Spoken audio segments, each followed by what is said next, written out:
What's going on, everybody? Welcome back inside the video podcast room of the State Champs Sports Network. My name is Lauren Plant. We are located on the backside of the campus of Lawrence Technological University in Southfield, Michigan. My name is, again, Lauren Plant, and this is week 6 of Michigan Extra Point Live. Now, this show is designed to talk about the high school football scores as they come in, talk about some of the action we witnessed tonight, and to give the high school football community, the fandom, an opportunity to share their thoughts in the chat. If you're a fan of the show, you know the man behind Bernie's Bites, a key figure in the State Champs Scout Team universe, the stupendous Scott Bernstein. Thank you, LP. I always feel very wanted here in the friendly confines of State Champs. Yes. Now, Kevin, can you turn my headphones down just a little bit? Thank you very much. I'm blasting myself out here. The man himself, Matt Mowry, will be joining us on the phone a little later in the show. Matt, along with the steadfast Chuck Pellerito. I think we all share such a passion for what we do. That's why we work so well as a team. So I put these adjectives out in front of people. The superlatives. That's right, the superlatives. They were out filming the 4th installment of this year's 2019 rivalry series, Almont versus Armada. So Matt will tell us how that one turned out. Our producer tonight is the visionary Kevin Trzynski. The pioneering.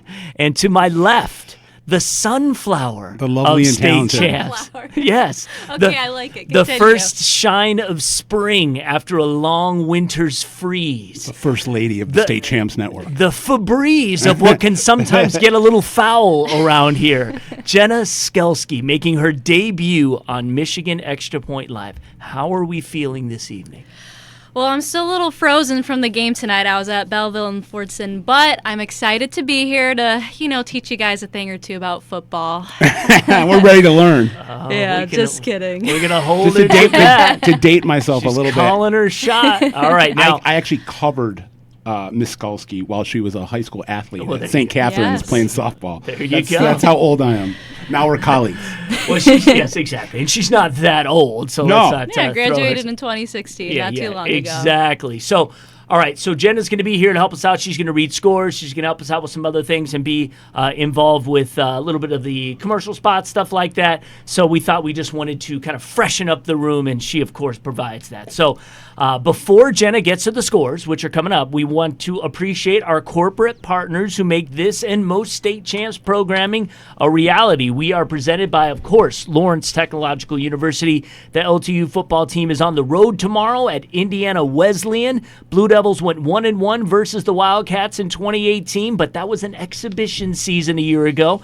This is the first game in the MHSAA East Division. Good luck to Lawrence Tech. We also give major props to Hungry Howie's. You see the box in front of us here in this one. They are famous for flavor. Of course, they're on their big pink campaign during all of October, so they are supporting breast cancer with every pizza that you buy.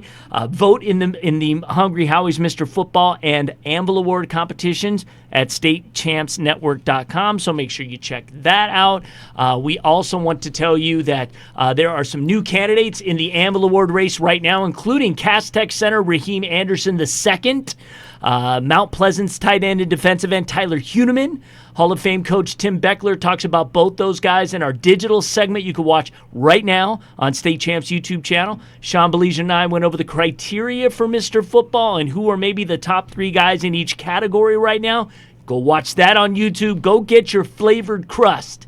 Get a pie from Hungry Howie's. I like combining the Parmesan with the Cajun. Yes. And kind of have do my own bartending school of pizza crust where I kind of mix it up. That's right. We're going to eat pizza at the end of this show. We've got Asiago crust coming into this. I would throw that into the. And you're eating it. I would throw that into the simmering pot of great crust.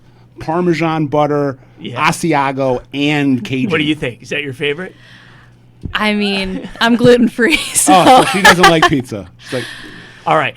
Speaking of Mr. Football race, normally we were going to have a coach call in our second segment this week, but We are going to have Donovan Edwards give us a ring. Typhoon of terror in Absolutely. the backfield. He had an amazing night as West Bloomfield beat Rochester Adams convincingly 30-6. He had a 45-yard run. He had a little 2-yard dive into the end zone. He had a 79-yard pitch and catch. Definition of dynamic. I mean, the explosive. second this guy catches the ball or Yeah. has the ball in his hands, he is a legitimate threat to go to the house from anywhere on the field. Yes, and I've seen him 3 times this year take the first half of a game and go 50-plus yards for a TD right through the defense, like a warm knife through butter.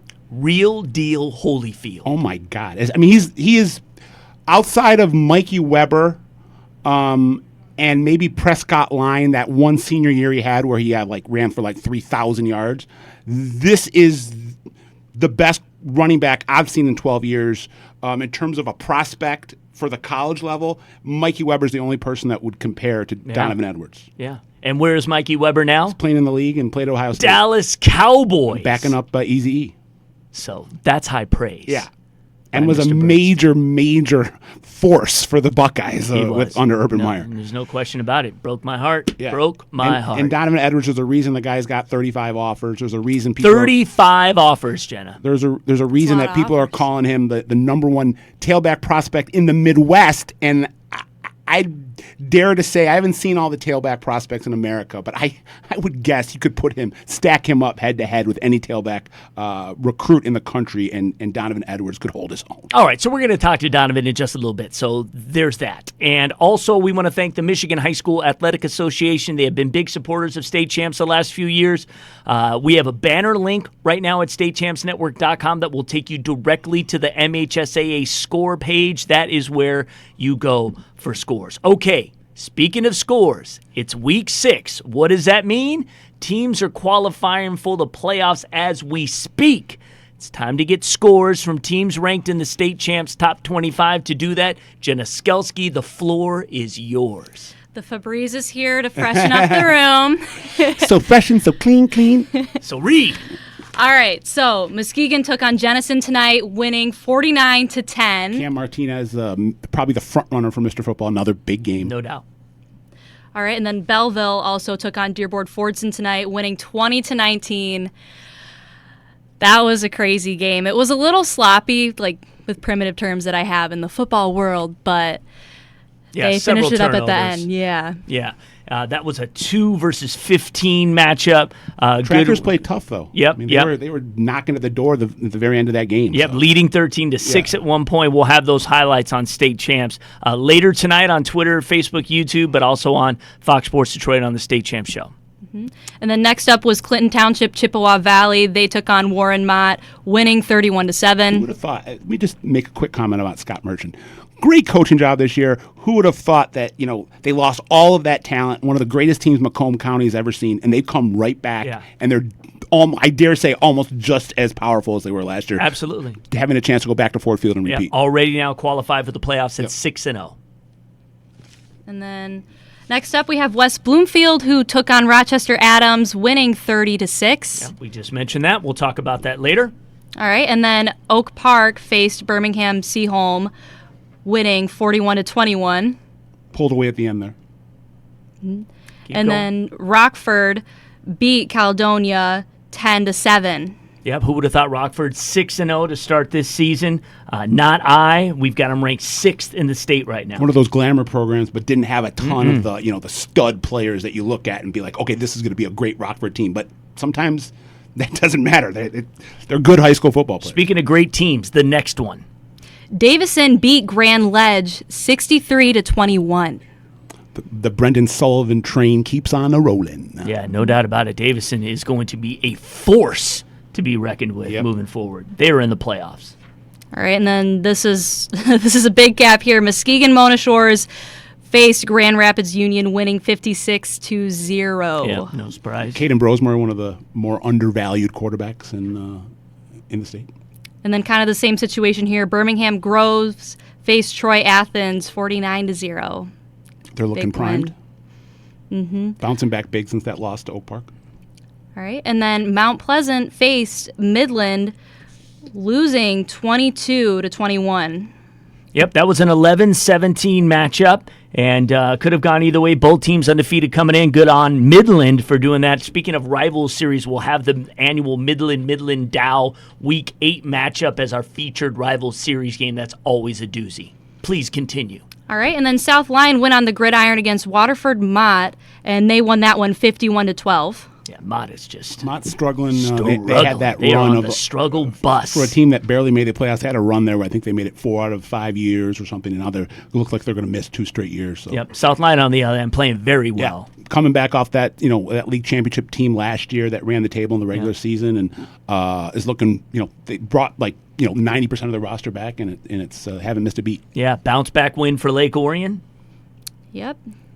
Lake Orion, Bloomfield Hills, 42-6. Expected that. Yeah, no surprise. Keep going. All right, and then Livonia Franklin played Westland John Glenn, winning 42-7. Yep, they're undefeated in the playoffs. Keep going. Granville went up against Hudsonville, losing 44-21. Yes, that was a surprise. We had Granville 16th ranked, Hudsonville unranked, but Hudsonville 4-1 going into that one. So Granville faces their first loss, and they get doubled up in the going. Please continue. Plymouth beat Heartland 35-13. So Plymouth in the playoffs, still undefeated. We wouldn't have called that at the beginning of the year. Nope. We've got them ranked 18th in the state. And then Chelsea also beat Ypsilanti Community 30-6. All right, and then up next is Edwardsburg. They took on Plainwell, and they won 52-3. Yep. And then going forward, Brownstown Woodhaven took on Southgate Anderson, and we don't have the scores of that one yet. So you shouldn't read it. yeah, I kind of noticed the blank space. I was just so in the moment. Just keep I'm just going. so excited to give everyone All right, let's go through these this. towns. All right, and then Lapeer took on Grand Blanc, winning 54-20. Mm-hmm. Byron Center went up against Comstock Park, beating them 48-0. Up next was Walled Lake Western going up against Waterford Kettering, winning 35-10. And then last but not least, we have Saline taking on Temperance Bedford, winning 24-21. Yep. So Go go ahead. Give a quick RIP to a former Walled Lake Western player who died. I heard about that. Quinn Dowdy. Yeah. Quincy Dowdy, who was a real force for their defense. I think it was Quincy. His last name was Dowdy, and he wore number 6. And there's a lot of very, very heartfelt thoughts about him on social media this last day or two. Right. Shout out to Byron Center, 6-0 to start the season. So they're playing great football. Normally, what we're covering for Byron Center is bowling.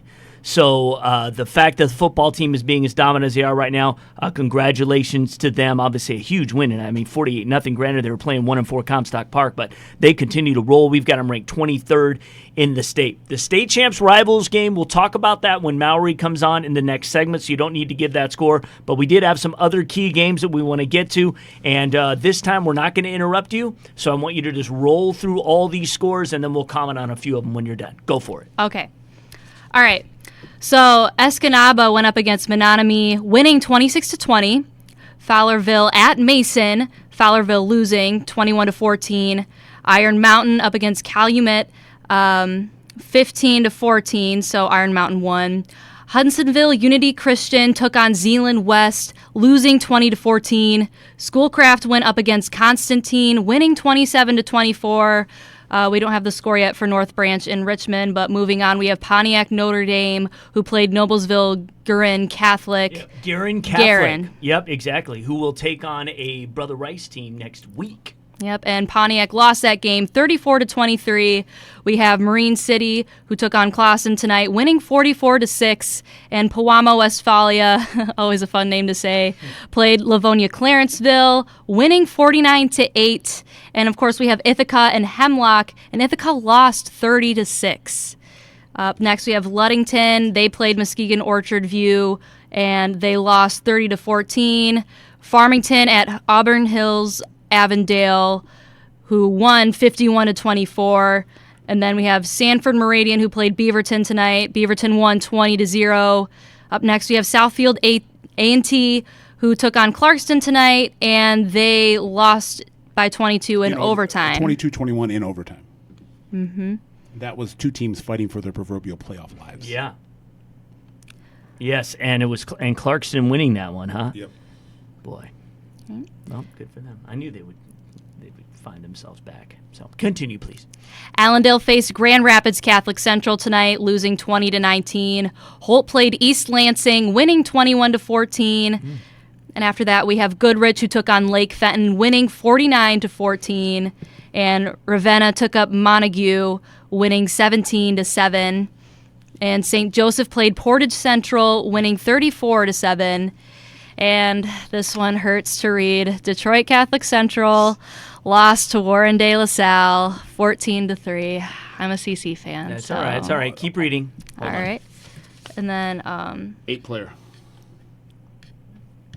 The 8-player one? All right. Yep. All right, so Martin went up against Bridgman tonight, winning 50-16. Then we have Brimley taking on Engadine. Engadine. My bad. Engadine. Engadine won 66-8, and Deckerville played Mayville tonight, winning 44-12.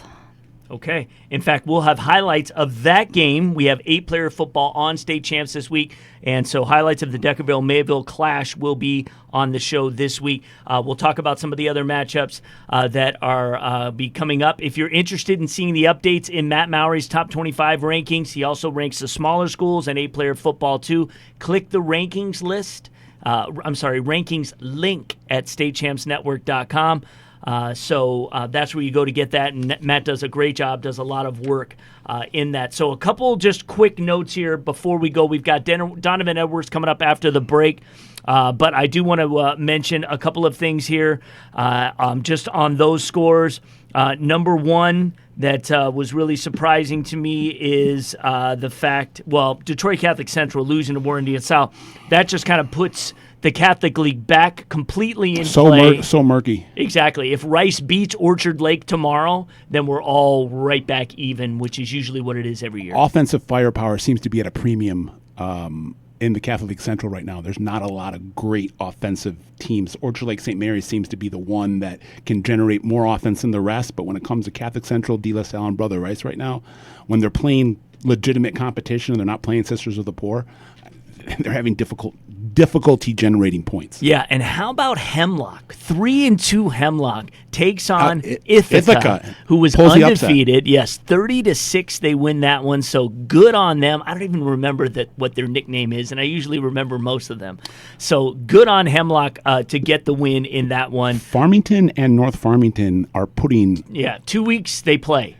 They play in 2 weeks. Yeah, that may even be our main event in 2 weeks. They're not just both these teams are 6-0. They're not just undefeated. They're crushing competition. Other than that week 1 pull away victory at the end for North Farmington over Kettering, it's been all blowouts. They're averaging 40 points a game. Same with Farmington, averaging about 40 points a game. Yeah. Just a lot of playmaking on both of those rosters. All right, and shout out some of the comments coming online. Perry Simon, Belleville has now won 30 regular season games in a row. It's super impressive. This definitely can be the year, and it's winning. It needs to be the year. They had a super battle with Dearborn and Fortson at home last year. That went all the way down to the wire. Fortson, a very tough team to beat. So, again, winning these games are important. Let me state for the record, it needs to be the year. Yes, it has Even to though be West Bloomfield didn't win it 2 years ago, getting to Ford Field validated that program. Right. All these recruiting stars and you have 27 recruits doesn't mean anything if you don't do anything during the playoffs.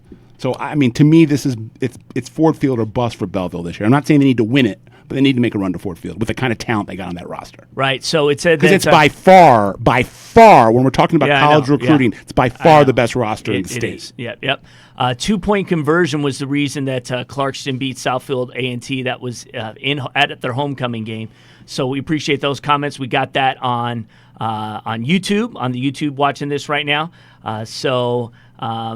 Anyway, I'm just checking the comments and stuff. Good stuff, guys. Keep the activity going. You're looking for a Brother Rice score, you're not going to find it because they play tomorrow. They play, and you'll be at that game. I'll be there at the big red, the red zone, if you will, down in at Orchard Lake St. Mary's, the big red field. All right, we're going to take our first time out, but right now we're going to bring you this week's MHSAA Minute. Today we'd like to introduce you to the Michigan Consensus Statement and Beliefs for Youth Football. Done right, youth football can be a positive and safe experience for kids. But unfortunately, there are a number of community or club-based programs that take things too far. The Michigan High School Athletic Association has joined with the Michigan Interscholastic Athletic Administrators Association, the Michigan High School Football Coaches Association, and the Michigan Trainers Society to develop a list of core beliefs that should guide all youth football programs in Michigan. Among those beliefs are calendars which coincide with high school programs, starting in mid-August and playing a maximum of 8 games. Flag football being played until the 4th grade and not introducing any kind of contact until the 5th grade.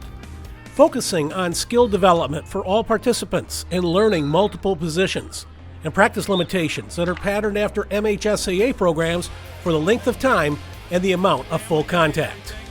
Using background check coaches who have completed Michigan concussion law requirements, trained in basic first aid, and schooled in the participation philosophy and skill development approach to youth football. The ultimate goal is to build cooperation between high school and youth football programs to grow the game. School coaches and athletic administrators should help influence youth programs to put these beliefs into practice for the well-being of their kids.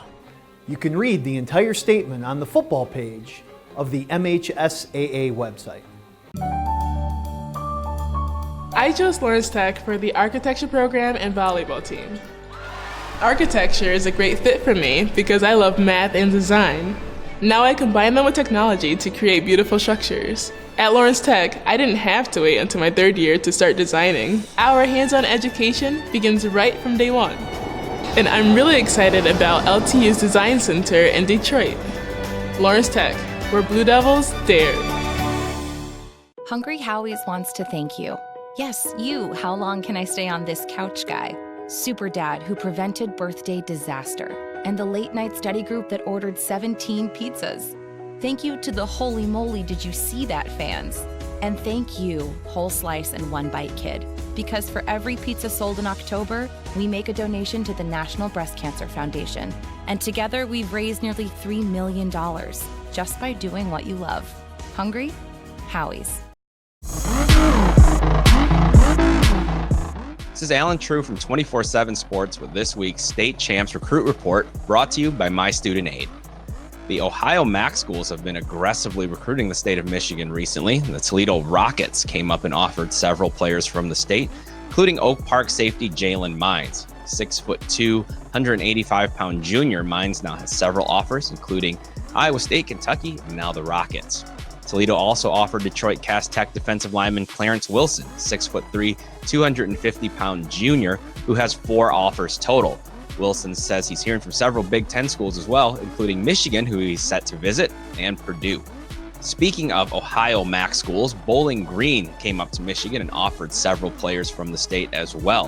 One of them was Utica Eisenhower's Dalton Duecki, 6'4", 270-pound two-way lineman. Purdue ended up following suit on Duecki, offering him a scholarship, the first Big Ten school to do so.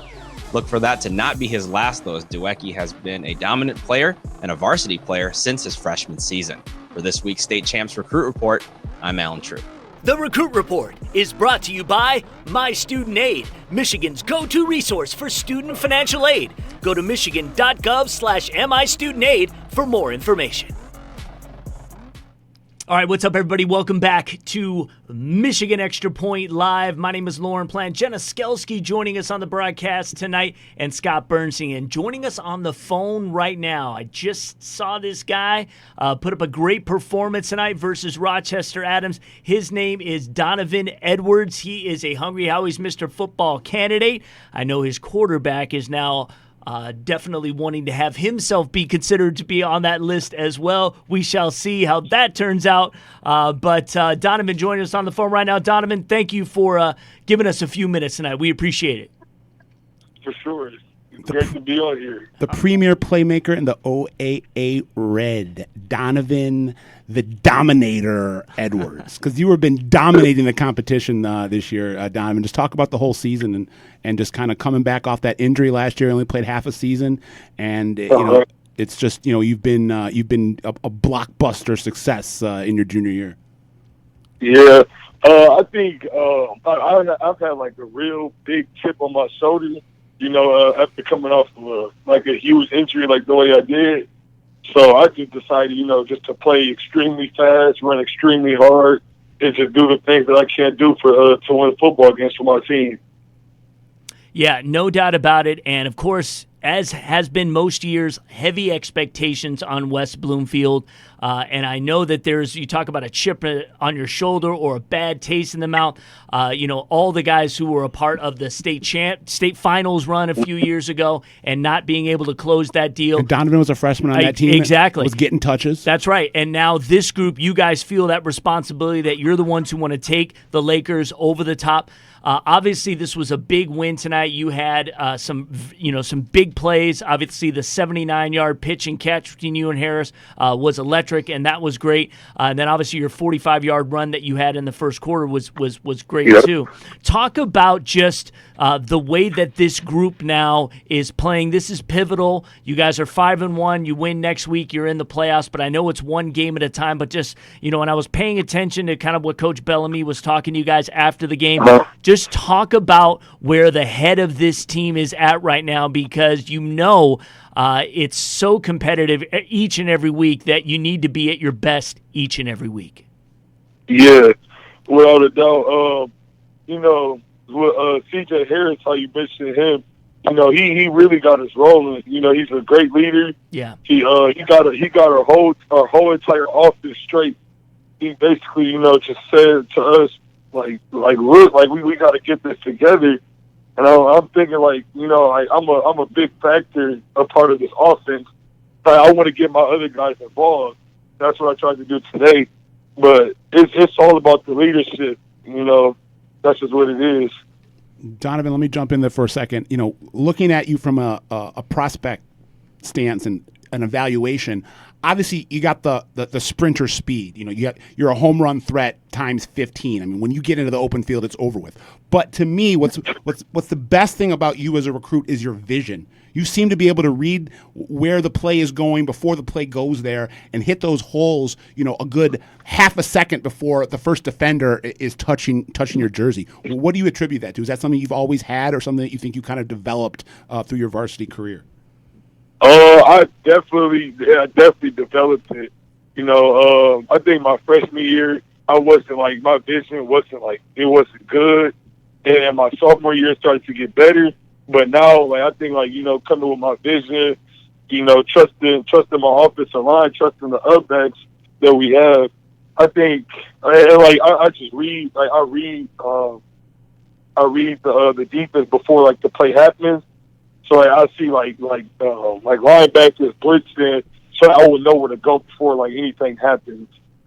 I mean, he is like the epitome of a human chunk play right now. Yeah. I mean, he's breaking off 30, 40, 50, 60-yard runs on a regular. I can't imagine that his per-touch average right now is considerably over 10. Yeah, it's good, and the offensive line is not considerably is over giving 10, you some around the 10 mark. Yeah, exactly, giving you some holes. I would like to ask you your opinion. We talked a little bit about your quarterback, but in the third quarter specifically, he broke away. He broke away from the pack. It looked like he had a clear sail to the end zone, and he was caught from behind. Yeah, that's just. You got to give him some. You got to give him some grief for this weekend for that. Yeah, I gotta give it to him. I gotta give it to him now.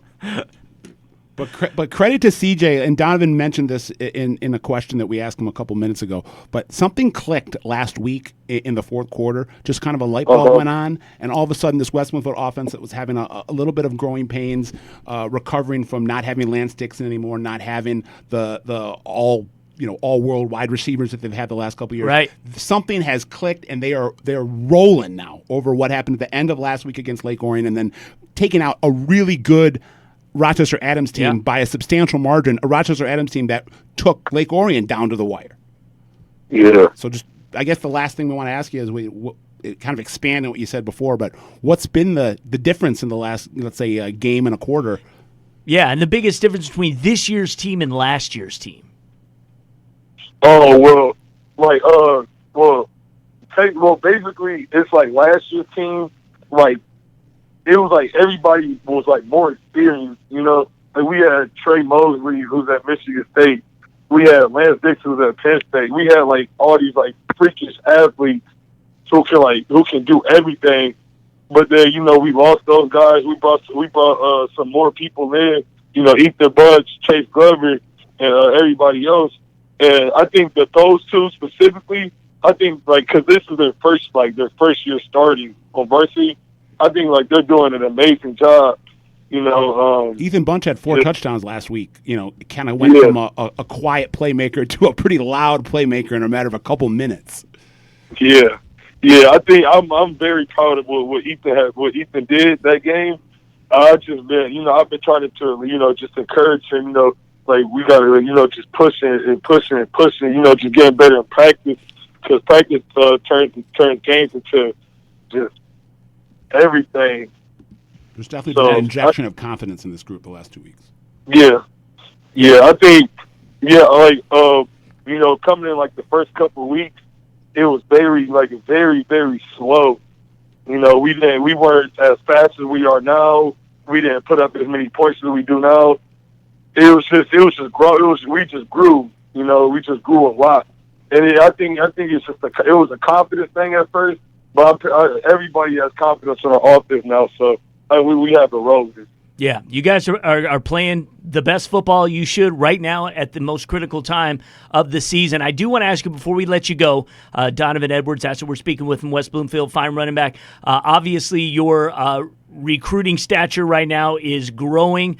You've got a ton of offers are out there. I'm curious. It's funny. 24/7 Sports will have their kind of leaning. Their radar, like if you're warm or if you're cool. You know, and the warm category right now is Michigan, Michigan State, and Ohio State. So obviously, a lot of people wrong with those three, and a lot of people listening right there obviously have a huge rooting interest in those teams specifically.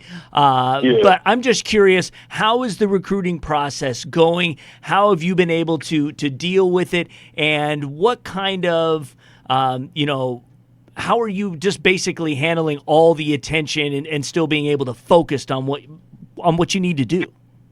Yeah, that's a great question. The recruiting process is really good. You know, I have coaches texting me every day.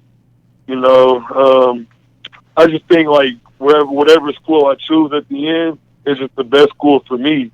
You know, I don't like how Macari and Cornell are going to Michigan. You know, I think that's fantastic. You know, but like they kind of like a little influence on me, because you know, like those are my teammates. Those are like my brothers. Yeah. So the recruiting process has been amazing for me so far. Yeah. Donovan got a Michigan offer right after his freshman year. And then he's got another guy behind him right now who I believe is a sophomore named Dylan Tatum, and then he's got Anthony May. They got 3 running backs there that are all going to play college football probably. Everyone talks about Donovan the most because he's the blue chipper. I know. All right. Well, hey, Donovan, great game tonight. And I know it's homecoming weekend, so enjoy the homecoming weekend and everything that goes on with that. Good luck. You know, you guys have Bloomfield Hills next week, then Oxford, and then you'll have a crossover game. But it's all about building everything towards the ultimate goal, which is the playoffs. And who knows, maybe we'll see another round with Belleville, perhaps. In the playoffs. I know you guys would love to get your hands on those guys again. We will see. We'll see how things turn out. But again, congratulations tonight, and thank you so much for joining us. All right, thank you. I appreciate it. Keep grinding, Donnie. Thank you. All right. L-Boys in the house. That's right, and they were doing it. The L-Boys were calling it out at the end of the game. So, yes. The Swamp. That's right. They were doing fantastic. It went from like 10 years ago, there was no student section at West Bloomfield. Now it's one of the best student sections in the state with the Swamp, and went from this is what I like to call an instant. They went from 0 to 100 in terms of their program. They were such an afterthought all these years. And now whenever you're talking about the best programs in the state, they're one of the first teams you bring up. And that's a credit to Ronnie Bellamy. No doubt. We got them ranked 4th right now in the state. They are 5-1. Okay, we are going to take another time out. And when we come back, we are going to speak with Matt Mowry, our digital managing editor. He was at our rival series this week, which is Almont versus Armada. So he'll talk about that match. But before we go, we do have this message from the MHSAA. All right, did you hear the news? Studies of high school football players who played 50 to 60 years ago did not I repeat, not show an increased risk of neurological disorders compared to their non-playing classmates, and the game now is a lot safer than it was then. High school sports, including football, have never been safer, and sports participation is a good part of a young person's overall education. Learn more at the Health and Safety page of the MHSAA website. A message from the Michigan High School Athletic Association, promoting the value and values of educational athletics.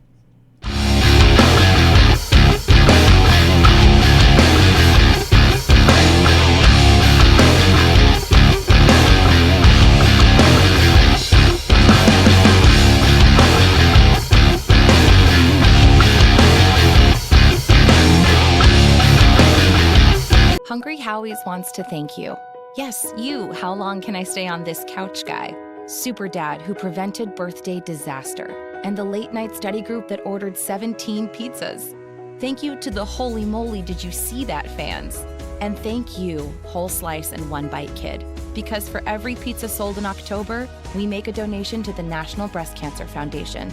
And together we've raised nearly $3 million just by doing what you love. Hungry? Howie's.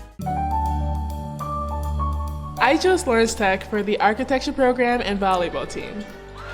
Architecture is a great fit for me because I love math and design.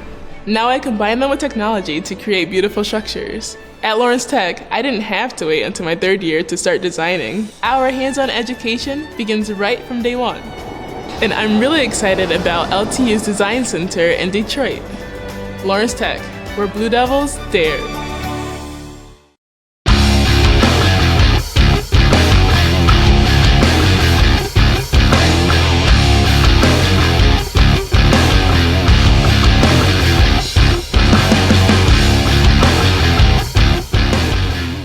Hey guys, welcome back inside the comfy confines of the State Champs podcast room here on the grounds of the State Champs studios. The State Champs campus. That's right. Within the Lawrence Tech campus. That's right. We are. This is a campus. I would say that. Wouldn't you say that? Oh, it is for sure. Yeah, it's a very unique kind of setting. Hopefully we'll have this whole floor someday. But we have a good sizable little property here, and I'm digressing. So we are moving on to our last segment of tonight, and that means we are going to bring in Matt Mowry, who was at the Almont versus Armada game tonight, and that is the latest installment in our rivalry series. So we have Matt on the phone joining us now. Matt, how are you doing? Not bad. How are you doing? Doing well. Tell us about what went down today. We didn't even report the score, so you can give us the full 4-1-1. Well, it ended up being 48-14 Almont. They've kind of owned the rivalry since 2004. They haven't lost to Armada. I mean, before that, it was relatively even 50-50 split on who was going to win. But for the last 14 years, it's been pretty one-sided. And it was a situation where Coach James Lusby from Almont knew that last week, coming off a big win, they started a little slow, and next week they've got a big matchup with Richmond looming. He definitively did not want his team overlooking Armada at all. He wanted them to come out strong and come out fast, and they really did. I mean, they led 22-0 after the first quarter, and it was 41-0 right before the half, before Armada actually got on the board right before the half. And then it was a scoreless second half right up until the last 45 seconds, and both teams scored to kind of add a couple of cosmetic scores. But this is an Almont offense that has outscored opponents 297-37 so far this season. And the problem, and even in talking to Coach Lusby, one of the problems is they're scoring on some of the most simplistic plays that they have.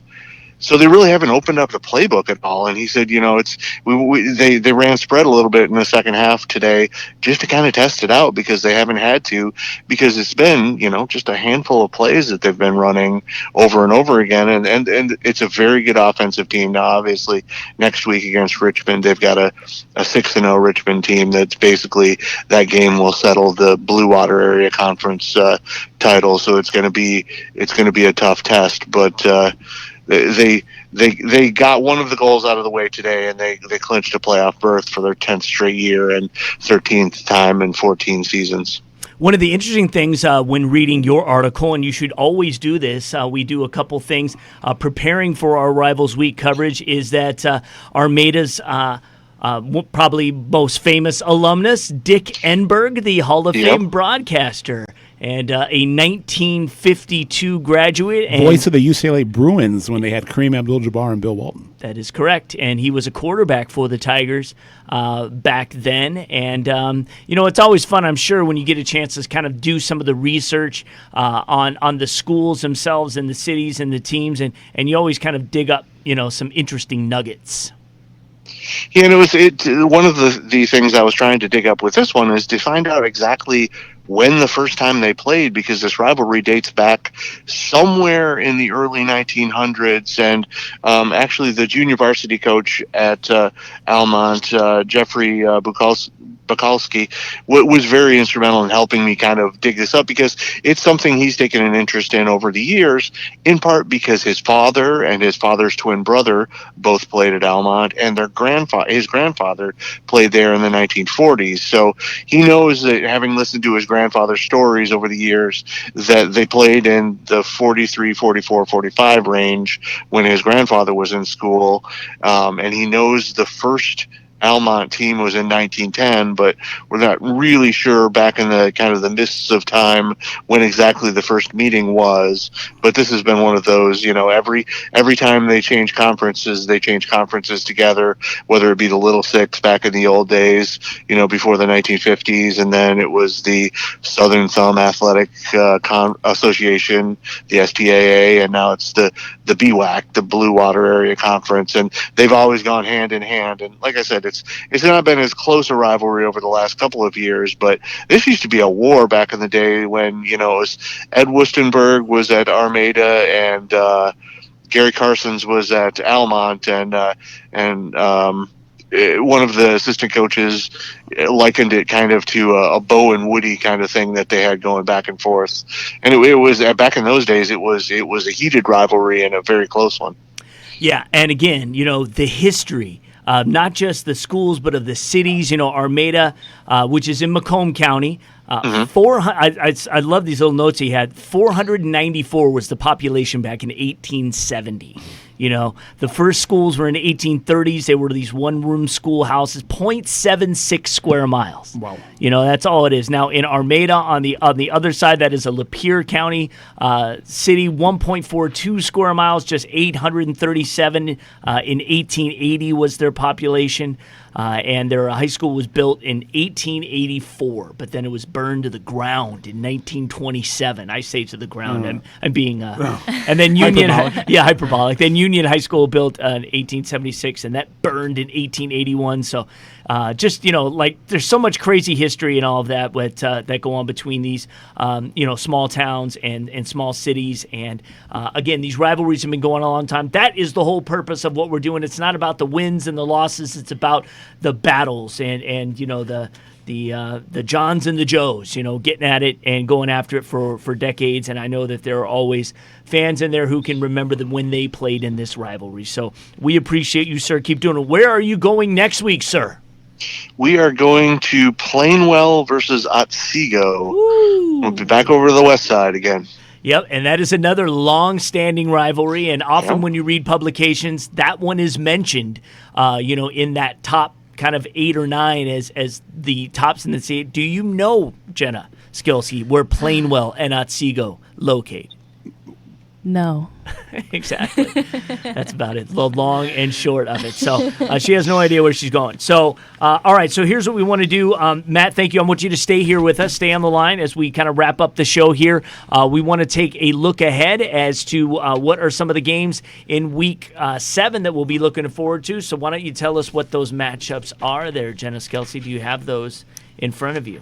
I do not believe so, no. You do? Okay, so you do not have Matt's list of the games that are coming up. Well, it's a good thing that I do. So here it is. Again, Matt mentioned the rivalry series Otsego at Plainwell. We're also looking forward to next week South Lyon at Walled Lake Western. Yeah, that's going to be the de facto, not de facto. That will be the battle for the LVC title. Whoever wins that will most likely take home that title. Orchard Lake St. Mary's at Novi Detroit Catholic Central. So that is going to be critical depending on what happens tomorrow.